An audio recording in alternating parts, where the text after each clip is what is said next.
Donald Trump के हमलावर की देखिए पहचान हो गई है। एफबीआई ने ट्रंप के हमलावर की पहचान की। 20 साल का हमलावर पेंसिल्वेनिया से ही ताल्लुक रखता था। हमलावर का नाम है थॉमस मैथ्यू। सिर्फ 20 साल की उम्र, नाम थॉमस मैथ्यू, रहने वाला पेंसिल्वेनिया का ही। ट्रंप पर हमले की वजह की जांच अभी भी जारी है। ये देखिए तस्वीरें, थॉमस की तस्वीरें हम आपको दिखा रहे हैं। यही था वो हमलावर जिसने डोनाल्ड ट्रंप पर पेंसिल्वेनिया की चुनावी सभा के दौरान चलाई गोली, और गोली उनके दाहिने कान में जा लगी। बाल बाल डोनाल्ड ट्रंप की जान बची है इस हमले में, लेकिन सीक्रेट सर्विस के जो सुरक्षा बल वहां पर मौजूद थे, उन्होंने फौरन इस हमलावर को, जिसका नाम थॉमस मैथ्यू है, 20 साल की उम्र, रहने वाला पेंसिल्वेनिया का, इस हमलावर को फौरन वहीं पर कर दिया ढेर। ये डिटेल, क्योंकि शुरुआती जांच में जिस बात का मैं ये जिक्र कर रही हूं, ये साफ हो गया कि किस तरीके से back to back 8 round fire हुआ और एयर स्टाइल राइफल का जो इस्तेमाल इसमें हुआ है, ये शूटर की दूरी ज्यादा नहीं बल्कि 200 से 300 गज से ही इसने जिस तरीके से हमले को अंजाम दिया है, उसमें ट्रंप पर ये जो हमला हुआ है, उसी आधार पर एफबीआई की तरफ से शुरुआती जांच में ये खुलासे समीर हुए हैं। जी हां, और शुरुआती जांच में एक शूटर होने के संकेत मिले। फिलहाल यह शुरुआती जांच है, उसके आधार पर थॉमस मैथ्यू, जो कि हमलावर था जिसे ढेर किया गया, उसी का जिक्र हो रहा है। डोनाल्ड ट्रंप को जान से मारने की यह साजिश थी। हत्या की साजिश के एंगल से इसकी जांच शुरू हुई है। जिस तरीके से इस हमले को अंजाम दिया गया, यह बिल्कुल तय है कि हमलावर यह तय करके आया था कि उसे जान लेनी है डोनाल्ड ट्रंप की। शुरुआत में विटनेसेस की तरफ से भी इसको लेकर इंफॉर्मेशन आई है, इसलिए अब बाकायदा एफबीआई की तरफ से एक हेल्पलाइन नंबर तक जारी कर दिया गया है कि हमलावरों की जानकारी वो जितनी ज्यादा हो सके, क्योंकि वहां पर ज्यादा लोगों की भीड़ मौजूद थी। जिस तरीके से यहां पर गोलीकांड हुआ है, उसको लेकर अभी तक लोगों के बयान भी सामने आए हैं, और जिस तरीके से पूरी साजिश के तहत हम इसको लेकर अभी फिलहाल एफबीआई शुरुआती जांच में इंफॉर्मेशन रख रही है, उसी के आधार पर करूंगी सवाल। मेरे सहयोगी मनीष झा इस वक्त हमें ज्वाइन कर चुके हैं, साथ ही मेजर जनरल रिटायर्ड संजय सोई सर रक्षा विशेषज्ञ के तौर पर इस वक्त हमारे साथ है, ब्रिगेडियर रिटायर्ड शरदेंदु सर रक्षा विशेषज्ञ हमारे साथ हैं, और सुशील कुमार सिंघल सर पूर्व राजदूत भी इस वक्त हमारे साथ है। मनीष, शुरुआती जांच क्या अपडेट? देखिए सुरभि, इस घटना को लेकर मैं खुद भी बहुत हैरान हूं। वो इसलिए क्योंकि डोनाल्ड ट्रंप की कुछ चुनावी रैलियां मैंने खुद लाइव रिपोर्टिंग की है। मंच से मैं 200-300 गज दूर पर जाकर अगर कोई शार्प शूटर डोनाल्ड ट्रंप को निशाना बनाने में कामयाब होता है, उस पर गोली चलाता है, और वहां पर सीक्रेट सर्विस, स्टेट पुलिस और दूसरी तमाम सुरक्षा एजेंसियों के सैकड़ों लोग मौजूद होते हैं, उसके बीच में कैसे वो पहुंच जाता है? देखिए बाल बाल बच गए। वो इसलिए क्योंकि गोली कान को छू कर निकली है। 5 गोली चलाई शार्प शूटर ने, 5 में से 4 मिस हो गई। शायद उसमें से एक किसी एक व्यक्ति को जो रैली में मौजूद थे उसको जाकर लगी, और 5वां गोली जाकर डोनाल्ड ट्रंप के कान को छूकर निकली, कनपट्टी को छूकर निकली, और डोनाल्ड ट्रंप को लगा कि उसके कान में कुछ हुआ है। जब वो हाथ लेकर यहां पर गए तो उन्होंने देखा खून है, और फिर उनको जो ट्रेनिंग दी गई है उसके हिसाब से वो पोडियम पर नीचे झुक गए, और फिर वो खड़े होकर उन्होंने बताया कि वो सुरक्षित हैं। लेकिन इस पूरे घटनाक्रम ने कई सारे सवाल खड़े कर दिए हैं। सबसे बड़ी बात यह है कि सीक्रेट सर्विस की इतनी बड़ी सुरक्षा चूक कैसे हुई? सबसे बड़ी बात यह है कि लगातार यह बात कहे जा रहे थे कि चुनाव के दौरान डोनाल्ड ट्रंप पर हमला होगा, चुनाव के दौरान डोनाल्ड ट्रंप को मारा भी जा सकता है। ट्रंप की टीम से लेकर टकर कार्लसन जैसे तमाम वरिष्ठ पत्रकारों ने इस बात की आशंका जताई थी, फिर भी डोनाल्ड ट्रंप पर जानलेवा हमला हुआ। जी बिल्कुल बिल्कुल मनीष, और ये अपने आप में निश्चित तौर पर चौंकाने वाला है। इसीलिए अमेरिका में इस वक्त हड़कंप मचा हुआ है। बीच चुनाव प्रचार के दौरान जिस तरह से ट्रंप को निशाना बनाया गया, उसने कई सवाल खड़े कर दिए, और अब ट्रंप पर हमले का सबसे नया वीडियो TV9 भारतवर्ष आपको दिखाने जा रहा है। हमले के पहले भीड़ ने हमलावर को देखा, लोगों ने पुलिस को अलर्ट करने की कोशिश की। आप इन तस्वीरों पर नजर डालेंगे तो आपको बिल्कुल क्लियर समझ में आएगा कि कितनी भीड़ वहां पर मौजूद थी, और इसी भीड़ में से कुछ लोग ऐसे मौजूद थे जिन्होंने हमलावर को देखा। और हमले के पहले भीड़ ने जब हमलावर को देखा तो वहां पर मौजूद जो पुलिस के जवान थे, सीक्रेट सर्विस के जवान थे, उन्हें अलर्ट करने की कोशिश की गई। ठीक उसी वक्त का ये वीडियो हम आपको दिखा रहे हैं जब अफरा तफरी मची हुई थी हमले के फौरन बाद।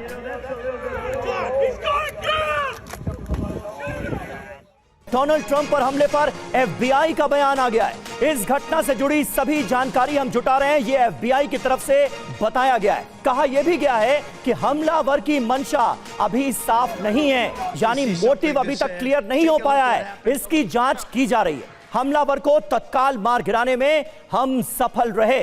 तो पेंसिल्वेनिया के रहने वाले 20 साल के थॉमस का इस हमले के पीछे आखिर मोटिव क्या था, यह अभी तक क्लियर नहीं है। एफबीआई इसकी जांच कर रही है। लेकिन ट्रंप पर हमला कैसे आने वाले वक्त में विनाश के संकेत दे रहा है, यह जरा आप समझिए। हमले से अमेरिका कमजोर दिखा है। अमेरिकी नेतृत्व की फूट सीधे तौर पर नजर आई है। अमेरिका में ट्रंप की लोकप्रियता इससे निश्चित तौर पर बढ़ेगी, इसमें कहीं कोई डाउट नहीं है। डोनाल्ड ट्रंप रूस यूक्रेन युद्ध के विरोधी हैं। अब ऐसे में आगे क्या होगा यह भी जान लीजिए। ट्रंप को रोकने के लिए बाइडेन एक्टिव होंगे। बाइडेन प्रशासन महायुद्ध में सक्रिय होगा। हमास हिजबुल्लाह और ताकत से युद्ध लड़ते नजर आएंगे। अमेरिका में राजनीतिक लड़ाई भी और ज्यादा भड़केगी। सुमित चौधरी हमारे संवाददाता इस वक्त लेबनान में ही मौजूद हैं। सीधे उनका रुख करते हैं। सुमित, मैं आपसे जानना चाहूंगा, यह हर कोई जानता है और डोनाल्ड ट्रंप बार बार इस बात का जिक्र करते रहते हैं कि अगर मैं प्रेसिडेंट होता तो यह युद्ध होता नहीं, दुनिया युद्ध में इस तरह जल नहीं रही होती, और ऐसे वक्त में उन पर हमला होता है।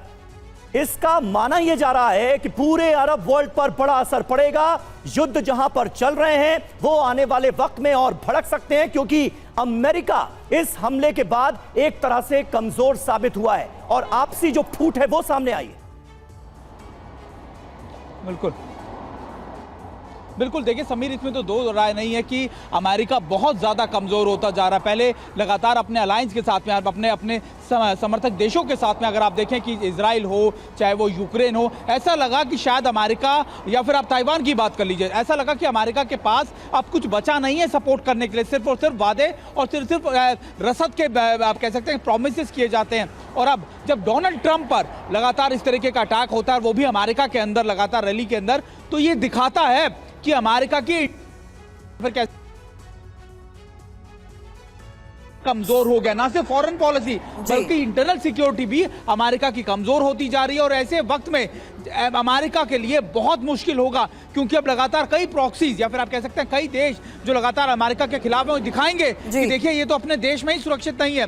और ऐसी चीजें अमेरिका में होने का साफ मतलब है कि अमेरिका के सिस्टम्स में बड़ा उथल-पुथल, उनकी पॉलिसी में बड़ा बदलाव। उथल के तहत ही अगला सवाल, सुमित, मैं आपके पास जल्द आती हूँ। फॉर्मर एम्बेसडर सुशील सर हमारे साथ है। अमेरिका में पॉलिटिकल सिनेरियो को देखते हुए, अरब वर्ल्ड के हालात को देखते हुए, इस वक्त कितनी मुश्किलें अमेरिका के लिए सामने है सर?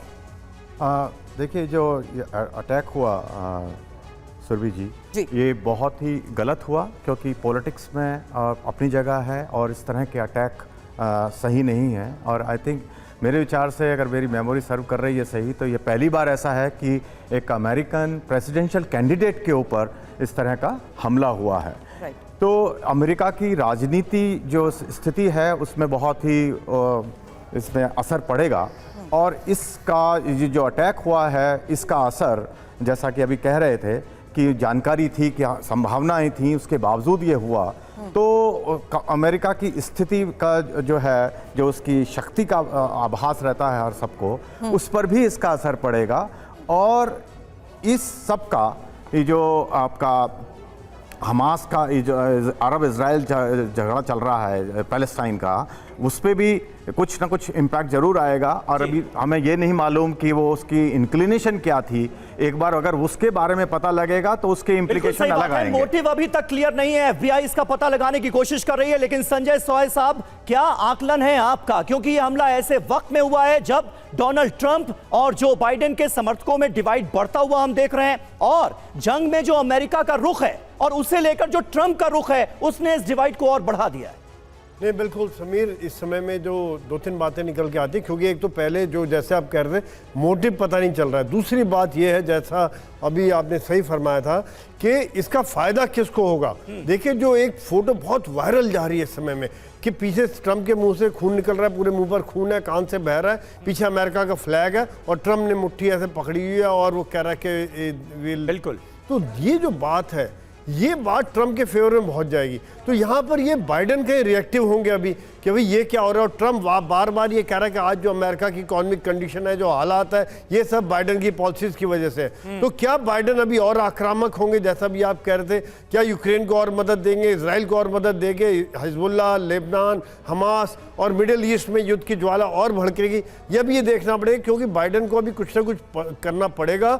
ये जो इससे जो ट्रंप की जो पॉपुलैरिटी है कई गुना ऊपर चली जाएगी, क्योंकि जिस प्रकार का उनका बॉडी लैंग्वेज रही है वो बड़ी जबरदस्त रही है, जिसका फायदा उनको होगा। अब बाकी दूसरी बात यह है कि ये लोन वोल्फ अटैक है या कोई कॉन्स्पिरेसी है, कोई बड़ा ग्रुप है। हमले के बाद न्यू जर्सी पहुंचे ट्रंप को लेकर खबर आ रही है, जिस तरीके से इस हमले को अंजाम दिया, मोटिव क्या है, हमलावर के बारे में शुरुआती जांच में क्या सामने आ रहा है, अपडेट आपको दिया। लेकिन अब आपको बता दें कि उसी के बाद हॉस्पिटलाइज किया गया था डोनाल्ड ट्रंप को, और हॉस्पिटल से डिस्चार्ज होने के बाद की अब ये तस्वीरें भी सामने आ रही है। हमले के बाद ट्रंप का ये पहला वीडियो है जहां आपको बता दें कि इस हमले के बाद अब डोनाल्ड ट्रंप न्यू जर्सी भी पहुंच गए हैं। तो अब फिलहाल एफबीआई जिस तरीके से डोनाल्ड ट्रंप की हत्या की, क्या ये साजिश थी, इसको लेकर जांच कर रही है। शरदेंदु सर, जिस लिहाज से स्पेक्यूलेशंस अमेरिका में लगाए जाते हैं, बहुत वोकल भी होते हैं और कुछ ऐसे स्टेटमेंट भी आते हैं जहां पर क्या ये स्पेक्यूलेशन लगाना भी पॉलिटिकल सिनेरियो में सही है कि एक पॉलिटिकल स्टंट हो सकता है या नहीं?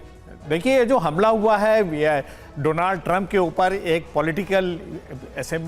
पॉलिटिकल रैली के दौरान हुआ है, लेकिन आपको इसके मूल कॉज पे जाना पड़ेगा। अमेरिका में देखिए एक अलग तरीके का गन कल्चर है, वहां पे हथियार को खरीदने और बेचने की बड़ी स्वच्छंदता है। और ये बात सर जो आपने कही है, सॉरी टू बटन, ये उसी का नतीजा है कि एक 20 साल के युवक है जिसने इस हमले को अंजाम दिया। जी हाँ, बिल्कुल आपने सही बोला। इसीलिए मैं बोल रहा हूँ कि इस पॉलिसी को रिव्यू करने की जरूरत है और थोड़ा उसमें स्ट्रिक्टनेस लाने की जरूरत है। एक कल्चर बन गया है, कभी मॉल पे हमले होते हैं, कभी स्कूल पे हमले होते हैं, पॉलिटिकल रैली पे हमले होते हैं। तो अब समय है अमेरिका इसको रिव्यू करे, जैसे कि इस तरीके की घटनाएं रोकी जा सके। और 20 साल का लड़का, इसकी क्या रेडिकलाइज हुआ होगा, क्या उसके पॉलिटिकल थॉट होंगे, ये तो हमारे समझ से पैसे से खरीदा हुआ हो सकता है कोई एजेंट हो जिसने इस तरीके की फायरिंग की। 20 साल की लड़के की परिकल्पना नहीं की जा सकती कि वो फ्यूचर में जो इलेक्शन होने जा रहा है अमेरिका को, उसको अफेक्ट करेगा। उसकी फायरिंग से हमास और इजराइल के रिलेशन डिफरेंट हो सकते हैं और रशिया यूक्रेन में डिफरेंट तरीके का सिनेरियो इमर्ज हो सकता है। लेकिन ये सारी चीजें देखिए, उसके पीछे रूट कॉज मेरा मानना है कि अमेरिका की पॉलिसी है। आज रिपब्लिकन पे अटैक हुआ, कल डेमोक्रेट पे अटैक हो सकता है। इसके लिए आपको एक पुख्ता आपको अपनी नीति लानी पड़ेगी और रिव्यू करने की जरूरत है। और जहां तक डोनाल्ड ट्रंप का सवाल है, ये उनकी खुशकिस्मती की वो बच गए। उनकी जो सीक्रेट सर्विसेज, उनको रिव्यू करना पड़ेगा अपने इंफॉर्मेशन गैदरिंग, इंटेलिजेंस। इतने बड़ी सिक्योरिटी चूक कैसे हो गई कि 200 या 300 मीटर पे कोई शूटर आपकी रैली में फायर करता है और आपके बिल्कुल सुरक्षा में निश्चित तौर पर शरदेंदु जी ये बहुत बड़ी चूक है और ट्रंप की खुशकिस्मती रही कि वो इस हमले में बाल बाल बच गए। लेबनान में इजराइल की तरफ से भीषण बमबारी की गई है और हिजबुल्लाह के कई लड़ाकों की मौत की खबर आ रही है इस ताजा हमले में, जिसकी तस्वीरें इस वक्त टीवी 9 भारतवर्ष आपको दिखा रहा है। साउथ लेबनान में कई रॉकेट लॉन्चर्स भी हिजबुल्लाह के तबाह कर दिए गए। ये देखिए तस्वीरें, ये साउथ लेबनान की तस्वीरें हैं। हमले के बाद यहां पर हड़कंप मचा हुआ है, एक के बाद एक कई हमले हुए हैं। हिजबुल्लाह के तमाम ठिकानों को निशाना बनाकर गिराए गए हैं बम। इस बीच खबर यह भी आई है कि लेबनान से इजराइल पर भीषण हमला हुआ है और हिजबुल्लाह ने इजराइल पर अब रॉकेट दागे हैं। आपको बता दें, इस रॉकेट हमले में आईडीएफ के 4 जवानों के घायल होने का दावा किया जा रहा है। हिजबुल्लाह ने 15 रॉकेट से हमलों को अंजाम दिया है। और अगली बड़ी खबर, इजरायली हमले के बाद गाजा से भी तबाही की खबरें सामने आ रही हैं। साउथ गाजा के शरणार्थी कैंप में जबरदस्त तबाही मची है। हमलों का सिलसिला गाजा में भी लगातार जारी है। ये दक्षिण गाजा की तस्वीरें आपको दिखा रहे हैं जहां पर कोहराम बरपा है ताजा हमले के बाद, क्योंकि ये हमला एक शरणार्थी कैंप को निशाना बनाकर किया गया। उसके बाद हर तरफ अफरा तफरी का माहौल। जो खबरें सामने आ रही हैं उसके मुताबिक काफी लोगों की जान गई है इस हमले में। इस बीच खबर यह है कि कैसे लेबनान से अब इजराइल पर हमले तेज हो गए हैं और सीमा से सटे इलाकों में रॉकेट बौछार हो रही है। हिजबुल्लाह के इस हमले में 2 लोगों की मौत की खबर है। दाइफ की मौत के बदले हिजबुल्लाह ले रहा है। तो अब दाइफ की मौत के बाद जिस तरीके से हिजबुल्लाह की तरफ हमलों को अंजाम दिया जा रहा है, हिजबुल्लाह की तरफ से फिलहाल ये तस्वीरें सामने आई हैं जहां सीमा से सटे इलाकों में रॉकेट की बौछार हो रही है।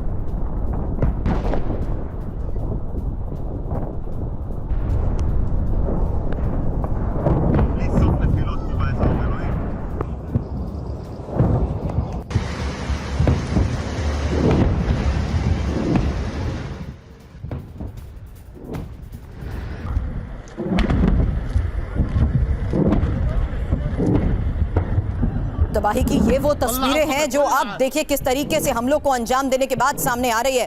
काले धुएं का ये गुबार और पूरा इलाका खंडर में तब्दील हो चुका है। गाजा में तबाही की ये तस्वीर आप देख रहे हैं और इस बीच ये तस्वीरें इंफॉर्मेशन वॉल पर भी देखनी चाहिए। समीर, बड़ी खबर पर लेटेस्ट इंफॉर्मेशन, क्योंकि खबर है कि पिछले कुछ घंटों में इजराइल पर हमले तेज होते जा रहे हैं। इसमें इंपॉर्टेंट ये कि हिजबुल्लाह फिलहाल रॉकेट, मिसाइल और ड्रोन के जरिए समीर इन हमलों को अंजाम दे रहा है। और कहां पर हमले हुए, इंफॉर्मेशन आपके सामने। जी हां, मैतुला में हमला हुआ है। मिलिट्री कमांड सेंटर है यहां पर, उसे खाक कर दिया गया है ताजा हमले में। हनीता में हथियार गोदाम तबाह कर दिया गया और रमीन बैरक में 769वीं ईस्टर्न ब्रिगेड को बनाया गया निशाना। हिजबुल्लाह ऐसा लगता है कि इस वक्त दाइफ की मौत के बाद बदले की आग में चल रहा है और इजराइल पर किए जा रहे हैं ताबड़तोड़ अटैक। ये जो अटैक हुए हैं उसमें मैतुला में खासतौर पर इंफॉर्मेशन ये है कि हिजबुल्लाह लड़ाकों की ये बमबारी देखने को मिली है, जबकि हनीता में ये रॉकेट स्ट्राइक जिस तरीके से आईडीएफ पर हुई है उस बारे में सुमित एक सवाल आपसे, क्योंकि रमीम बैरक पास के गांव पर गिरे रॉकेट और साथ ही यहूदी इलाकों में रॉकेट जिस तरीके से मैतुला में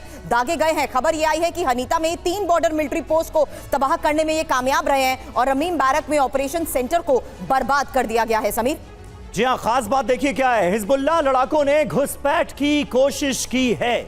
कफ्र किला से गजार में घुसपैठ की साजिश भी सामने आई है। ये अपने आप में बड़ी बात है, यानी हिजबुल्लाह के इरादे बहुत ज्यादा खौफनाक नजर आ रहे हैं। और इसी हिजबुल्लाह के गढ़ में इस वक्त हमारे सहयोगी सुमित चौधरी की मौजूदगी है। सुमित, ऐसा लग रहा है कि सीधे सीधे दाइफ के बदले के बाद इजराइल की बर्बादी की कसम खा ली है नसरल्लाह ने। देखिए, बिल्कुल ना सिर्फ ऐसा है कि हिजबुल्लाह ने कसम खाई है इजराइल से, बल्कि अब वो उन देशों से भी जो इजराइल को समर्थन कर रहे हैं। आपको याद होगा कि जब हिजबुल्लाह ने नसरुल्लाह ने ये कहा था कि अगर साइप्रस से उसके एयरबेसिस का इस्तेमाल किया गया तो फिर हम उसको भी अटैक करेंगे, लेकिन अब थोड़ी देर पहले हिजबुल्लाह की तरफ से ये अलर्ट आया है। ये कहा गया है कि अगर सऊदी इसी तरीके से इजराइल को या अमेरिकी फोर्सेस को सपोर्ट करता रहा और उनके ऑपरेशंस को रोका नहीं गया तो फिर हम सऊदी से भी बदला लेंगे। और इसका प्रमाण उन्होंने रेड सी के एग्जांपल को देते हुए कहा कि रेड सी के अगर आप देख लीजिए हम किस तरीके से एक्टिव हैं और अगर सऊदी नहीं माना तो फिर सऊदी के ऊपर भी अटैक किए जाएंगे। तो निश्चित तौर पर इस पूरी घटना के बाद, हालांकि देखिए अभी तक मोहम्मद दाइफ को लेकर ये क्लैरिटी नहीं आई है कि आखिरकार मारा गया या नहीं मारा गया। अभी भी हमास की तरफ से कहा गया कि ये सारे फॉल्स एलिगेशंस है, वो जिंदा है और नेतन्याहू की सारी बातें और आईडीएफ के सारे क्लेम्स को सुन रहे। तो ऐसा है कि अगर ऐसा हुआ है तो निश्चित तौर पर हिजबुल्लाह जो है बड़े अटैक की कोशिश करेगा। मैं आपको बताऊं समीर, मैं आज जब सुबह साउथ लेबनान की तरफ मूव कर रहा था तो जो पहले नॉर्मल रूट्स हुआ करते थे उनको पूरी तरीके से ब्लॉक कर दिया गया है।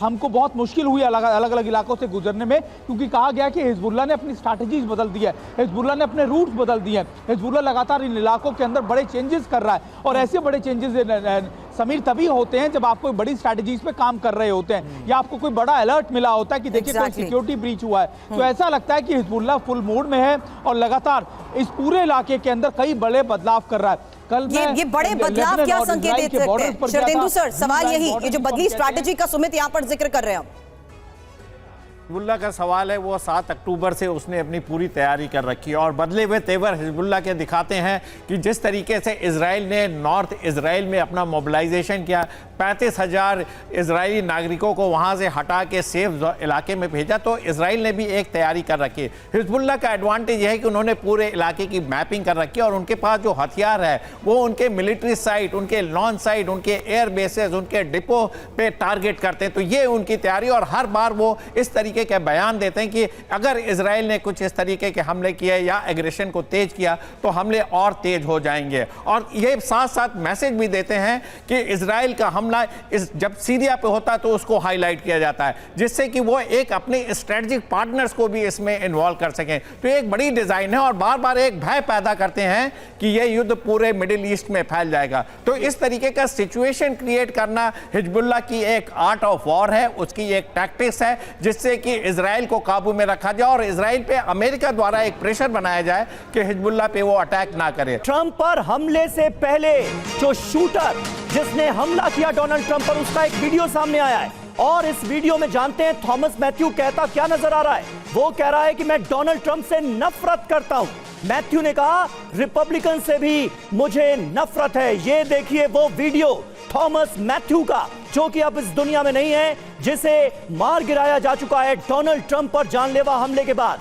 हमले से पहले का शूटर का, थॉमस मैथ्यू का ये वीडियो। और हमारे साथ हमारे सहयोगी मनीष झा भी मौजूद हैं। मनीष, ये पहला वीडियो उस हमलावर का जिसमें वो खुलेआम इस बात का जिक्र कर रहा है कि वो डोनाल्ड ट्रंप से नफरत करता है। नफरत का ये जो एंगल है, क्या ये माना जाए कि ये एक 20 साल के लड़के की डोनाल्ड ट्रंप के प्रति नफरत थी जिसका अंजाम यह हुआ, या इसके पीछे कोई बड़ी साजिश का एंगल भी नजर आता है आपको? देखिए, वैसे तो अमेरिका ने यही अचीव किया है। अमेरिका की जो अपनी पॉलिसी है उसकी वजह से अमेरिका के समाज में जो बंटवारा हुआ है उसका परिणाम है थॉमस मैथ्यू, जो कि गन से अपने प्रेसिडेंशियल कैंडिडेट को जिसने मारने की कोशिश की। और इसीलिए अगर वो ये कहता है कि मैं ट्रंप को पसंद नहीं करता हूं, मैं रिपब्लिकन से नफरत करता हूं या ट्रंप से नफरत करता हूं, देखिए, ट्रंप को आप पसंद नहीं करते हैं, इट्स ओके। ट्रंप से आप नफरत करते हैं, इट्स ओके, लेकिन आप ट्रंप पर गोली नहीं चला सकते हैं। कम से कम अमेरिका, भारत या कोई भी लोकतांत्रिक देश में या किसी भी सभ्य समाज में इसकी इजाजत नहीं दी जा सकती। लेकिन थॉमस मैथ्यू क्या सोचता है वो फर्क नहीं पड़ता है। सवाल यह है कि थॉमस मैथ्यू एक गन लेकर उस जगह कैसे पहुंच गया। सवाल यह है कि थॉमस मैथ्यू गन लेकर ट्रंप के मंच से महज 300 मीटर की दूरी पर एक हाई राइज बिल्डिंग पर कैसे पहुंच गया।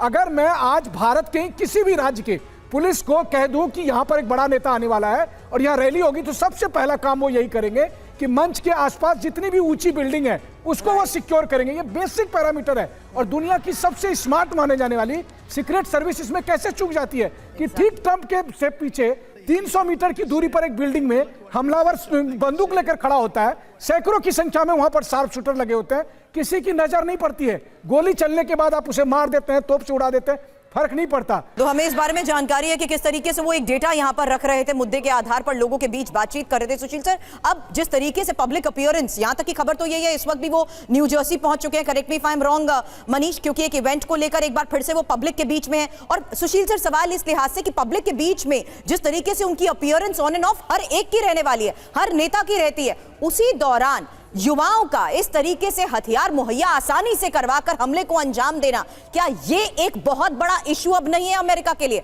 हालांकि हथियार किस तरीके से मिल जाते हैं नाबालिगों को, स्कूल्स में फायरिंग होती है, ये बहुत बड़ा इशू है, लेकिन आप जिस तरीके से ये बयान देते हुए क्योंकि वो हमें पसंद नहीं है इसलिए सीधा गोली मार दी। देखिए, इसमें दो एस्पेक्ट्स हैं। एक तो अवेलेबिलिटी ऑफ गन, एग्जैक्टली, वो वहाँ अमेरिका में एक बहुत बड़ी समस्या है, क्योंकि वहाँ राइट टू होल्ड गन जो है वो कॉन्स्टिट्यूशन में एनश्राइंड है। तो वहाँ एक बहुत बड़ी लॉबी भी है इसकी। नेशनल राइफल एसोसिएशन जो है वहाँ पे, वो बहुत बड़ा एक ऑर्गेनाइजेशन है जो बहुत पावरफुल है। तो एक एस्पेक्ट तो ये है। दूसरा ये है कि पॉलिटिकल जो डिवाइड आ गया है कि एक 20 साल का बच्चा, क्योंकि वो हेट करता है रिपब्लिकन कैंडिडेट को, रिपब्लिकन पार्टी को, उस पर उसने एक्सट्रीम स्टेप ले रहा है, तो ये इंडिकेट करता है कि कंट्री जो है बिल्कुल पॉलिटिकल लाइन पर डिवाइड होने लगा है जी। और एक्सट्रीमिज्म जिसकी हम बात करते हैं वो वहां पर सीप इन कर गया है। बिल्कुल, और वो सीधे तौर पर नजर आ रहा है संजय सोय साहब। लेकिन जो अभी हमने बाइट दिखाई डोनाल्ड ट्रंप की, उसमें वो यही कहते हुए नजर आ रहे हैं अपनी स्पीच में कि what happened to our country, और उसी के बाद ये गोली चल जाती है। मतलब एक और काला अध्याय अमेरिका के इतिहास में जुड़ जाता है। ये बिल्कुल, जैसा कि बाकी स्पीकर्स ने बताया कि वाकई में बड़ा हैरानी की बात है। और एक अमेरिका काफ़ी पुरानी डेमोक्रेसी है जहाँ पर एक लीगल तरीके से वोट के द्वारा हमेशा सरकार बदली जाती है। तो इस तरह से गोली चलाने में का किसी का हक नहीं कि आप घृणा करते हो, हेट करते हो, आप वोट के द्वारा जीतिए, आप वोट के द्वारा उनको हराइए। तो ये बात जो है, ये इस तरह की जो बात है वो संभव क्यों हो रही है? क्योंकि वहाँ पर जो गन, जिस प्रकार AR राइफल जिसका इस्तेमाल किया उन्होंने, वो 15 मिलियन राइफल बेची गई है। और ये सेमी ऑटोमेटिक वेपन है जो एक एक गोली करके बार बार ट्रिगर दबाना पड़ता है और फिर खुद ही कॉक हो जाती है, जैसा हमारा SLR था या इस प्रकार की जो राइफल है। तो इस प्रकार गोलियाँ चलाना किसी तरह से भी एक्सेप्टेबल नहीं है। और इसका इम्प्लीकेशन जो है, आज अगर देखा जाए तो इसका फायदा रिपब्लिकन्स को ही होगा, उनकी पार्टी को होगा, क्योंकि जो एक विक्टिम कार्ड यहाँ पर अब निकल के आता है और जिस प्रकार की बॉडी लैंग्वेज उसके बाद ट्रंप की थी कि फिस्ट ऊपर करके बात करना, पीछे अमेरिका का झंडा है, इस बात का फायदा वाकई में ट्रंप होगा। अब यहाँ पे बाइडेन को सोचना पड़ेगा कि वो अब क्या करेंगे इसको काउंटर करने के लिए। बिल्कुल, बड़ी खबर है, सिविलियन बेस में नजर आए हमास के लड़ाकों को लेकर, और जंग लड़ रहे लड़ाकों को हमास जिस तरीके से सिविलियन बताता है, वीडियो पर IDF ने इसको लेकर बड़े दावे किए हैं। ये देखिए तस्वीर।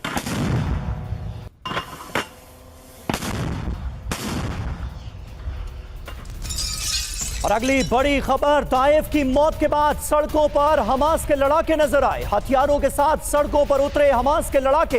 इजराइल को सजा भुगतने की दी जा रही है धमकी, यानी सीधा ऐलान किया जा रहा है कि ताइफ की मौत का बड़ा बदला लिया जाएगा इजराइल से। और सीरिया को इजराइल का विध्वंसक जवाब। बड़ी खबर है, सीरिया को ड्रोन हमलों का जवाब दिया और आईडीएफ ने सीरिया की सेना पर किया है हमला।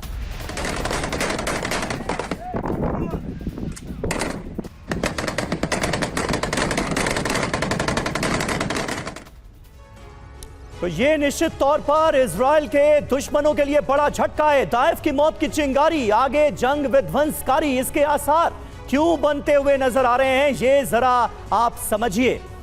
किस तरह से गाजा में हमास के लड़ाके एकजुट हुए हैं। लेबनान की अगर बात की जाए, जहां हमारे सहयोगी सुमित मौजूद हैं, हिजबुल्लाह ने यहां पर हमले तेज कर दिए हैं। हिजबुल्लाह लगातार लेबनान की सरजमीन से इजराइल को निशाना बना रहा है। यमन की बात की जाए तो हूती इजरायली पोर्ट को यहां से टारगेट कर रहे हैं। और सीरिया की बात करें तो ईरानी प्रॉक्सी ग्रुप के हमले भी तेज हो गए हैं।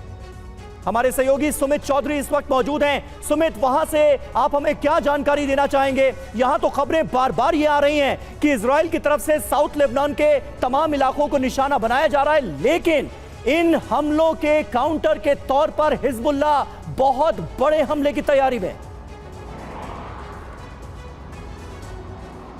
देखिए, बिल्कुल बदलाव दिखने नजर आ चुके हैं समीर, क्योंकि कल मैं आपको बताऊं कि कई इलाकों के अंदर, बेरी हो या फिर आपका सोरा हो, इन इलाकों के अंदर मैंने लास्ट विलेजेस में जाकर देखा कि उन गांव में क्या हरकत है। पूरे गांव खाली है, तबाही नजर आ रही है। लगातार पिछले 2 दिनों में इजराइल की तरफ से उन जगहों पर अटैक किया गया।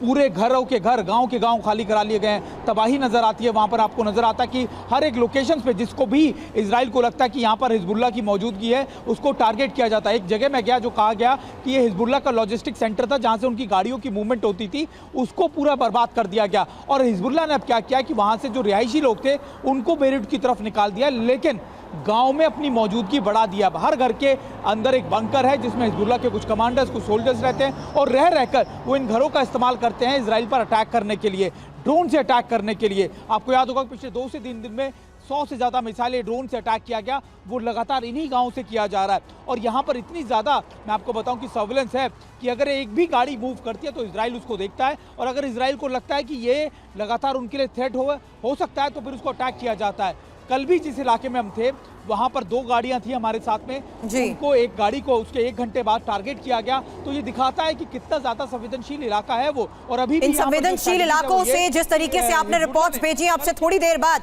वही इनपुट दर्शकों के सामने भी होगा। सुमित, आप बने रहे हमारे साथ, क्योंकि अब बड़ी खबर शरणार्थी कैंप बमबारी पर आ रही है, जहां पर कैंप पर बमबारी में अमेरिकी बॉम्ब के इस्तेमाल को लेकर खबर बड़ी है। आपको बता दें, 1 टन के MK-84 बॉम्ब से शरणार्थियों पर बमबारी को लेकर खबर आई है, और 2 दिन पहले ही अमेरिका ने यह बॉम्ब भेजा था।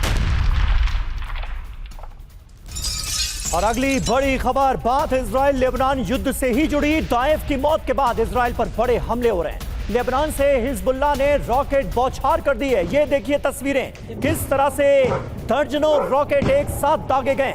इजराइल के कई शहरों को ताजा हमलों में बनाया गया निशाना। किरियात शमोना में 4 लोगों के घायल होने की खबर भी सामने आ रही। और इजराइल को हिजबुल्लाह की वीडियो धमकी, जहां वीडियो जारी करते हुए इजराइल में तबाही की दी गई है चेतावनी। अब इस वीडियो में आईडीएफ ठिकानों में तबाही भी दिखाई गई है। ADGM से हमले का वीडियो जारी किया गया, देखिए तस्वीर।